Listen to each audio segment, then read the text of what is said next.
Oui, Tévérétique avec Guillaume Bortolazo. Alors Guillaume, première mi-temps entièrement à la domination de votre équipe de Colomiers, puis une deuxième mi-temps complètement difficile, des essais, de la vitesse. Qu'est-ce qui se passe? Non, mais on savait que en fait, dès que Carcassonne prendrait le score, ce serait très difficile parce que vous avez une très bonne défense et un très bon jeu d'occupation au pied. Donc c'est vrai qu'on colle, le problème c'est qu'on ne concrétise pas en première mi-temps en dominant. On prend cet essai un peu alors que Carcassonne vient juste une fois, prend le score, et puis bon après on court après les ballons, on a été lu en touche, en mêlée c'est solide. Et puis voilà quoi, et puis bon Carcassonne ils sont à la 5e place, c'est pas pour rien non plus. D'accord. Guy, je voulais juste te poser une petite question. On savait que Colomiers avait un gros paquet d'avant, c'était un petit peu compliqué apparemment ce soir. C'est pas que ça a été compliqué, je crois que ça a été à l'équilibre quoi. Je crois que sur les mêlées c'est à peu près kiff-kiff. On a peut-être été un petit peu dominé en touche, notamment sur nos prises. Après sur les ballons portés ça a été à l'équilibre. On sait qu'on a attendu de plus en plus. En début de saison on a créé un peu la surprise. Les mecs qui nous rencontrent travaillent de plus en plus. Et puis ce soir on est tombé sur un beau pack de Carcassonne, mais ça on le savait. Okay. Parce que même si on parlait de nous, on sait que Carcassonne c'était un gros pack depuis le début de la saison. Et puis Guillaume, bonne fin de saison à vous. Merci, c'est gentil. À bientôt, merci. Vous êtes dans le coup, et puis après, prenez leur foudre. On prend la foudre un point, je veux dire. À force de jouer les Carcassonnais, je commence à les connaître. Et je les ai assez suffisamment joué avec Lavore, quelles que soient les divisions, ils sont Fédéral 2, Fédéral 1, un jour les Colomiers Pro D2. Ils n'ont pas changé grand-chose dans leur système, si ce n'est qu'ils n'ont fait que l'améliorer, et déjà qu'ils étaient quand même performants dans les années passées. Donc le schéma qui nous est arrivé aujourd'hui, j'en avais un peu prévenu les joueurs et je savais qu'à tout moment cette équipe pouvait être dangereuse, hein, la preuve. Hein. Elle vient qu'une fois dans nos 20 mètres en premier temps et elle va entre les poteaux. Et quand on pense avoir le match où on pense pas trop mal, sur un ballon de récup, il nous traverse le terrain de nouveau, il fait 60 mètres, il traverse le terrain, il marque et donc voilà, c'est le jeu carcassonnais qui est très performant, qui est très appliqué sur les bases, sur les choses qu'ils font.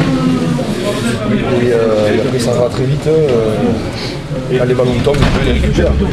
Nous on traverse plusieurs fois le rideau aujourd'hui et à mes souvenirs je ne vois pas qu'on est marqué. Donc la différence se fait aussi en grande partie là. Quand on traverse le rideau, qu'on ne concrétise pas nos actions, c'est compliqué pour le rugby. Qu'est-ce qui vous a manqué ce soir? Ce qui nous manque depuis le début de la saison, hein, c'est concrétiser nos temps forts, nos actions, des mauvais choix. On est en pénal touche, on fait des mauvaises annonces, des mauvais choix, des ballons perdus. Et on ne peut pas prendre une équipe comme Carcassonne qui est bien organisée. Après, quand on traverse le rideau, il faut marquer. Hein. Eux aujourd'hui, ils ont traversé 2 fois le rideau à un moment donné et ça fait 12 points. Quoi. Donc la différence, elle est là, c'est entre une équipe qui est en place et qui concrétise ses temps forts et une équipe qui doute un peu et que c'est compliqué. Est-ce que vous pensez qu'avec cette pause hivernale, vous allez justement pouvoir revoir quelque chose qui a peut-être un peu eu des ratés depuis le début de saison? Non, parce qu'on le sait, où est-ce qu'on en a raté, ça fait plusieurs... J'ai pas attendu d'arriver à Carcassonne dans des matchs allés pour savoir où on avait notre problème. Hein. On a des matchs à des moments où on n'est pas trop mal et on peut les tuer, et on les tue jamais à la différence de nos adversaires. On a joué à Albi à la maison, on n'a pas su les tuer, on a joué Saint-Etienne, on n'a pas su les tuer. Quand je dis tuer, c'est marquer des points pour faire le break et voilà, donc on ne sait pas le faire. Et donc comme on ne sait pas le faire, on connaît le remède mais on n'a pas les solutions. Merci beaucoup. Ouais, les Hérétiques en compagnie de David Ferras, qui est notamment un ancien joueur du club et qui est aujourd'hui un supporter. Alors David, ce match, ça t'a plu? Beau match. Première mi-temps très accroché quand même. Et on a mis l'accent sur la seconde mi-temps, hein, n'est-ce pas? Et puis on a pris le dessus et je pense qu'on a fait ce qu'il fallait pour empocher ce bonus. Voilà. David, tu as vu une première mi-temps totalement à l'avantage des Colomiers. Les Carcassonnais reviennent après en fin de match. 4 essais, un truc magnifique quoi. Ouais, en première mi-temps, on est assez réaliste, on joue les 3 quarts de la première mi-temps chez nous, on fait une excursion chez eux, on marque, on passe à la pause avec l'avantage. Je pense que le discours dans le vestiaire a dû être un peu musclé et on s'est bien repris. Et voilà. Je pense que le résultat est là, 4 ou 5 essais, je crois 4. Belle performance, je remarquerai Tigini particulièrement en première mi-temps assez costaud, en face à son ancien club.